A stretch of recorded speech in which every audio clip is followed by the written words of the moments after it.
Guys, yun ako dumating na vegetable. Ang daming sayote guys, tingnan nyo. Gawa kayo ng sayote recipe today. Ayan, laki pa nyo guys, ang laki. Gawa kayo ng sayote recipe for today. So guys, tingnan nyo, meron tayong sayote kanso na tuna.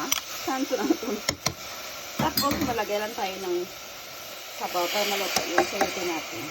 Guys, may simple side dish. Sayote at saka sunakang with egg.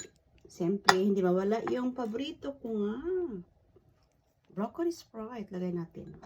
Thanks for watching. Oh, sarap diba? My simple side dish for today.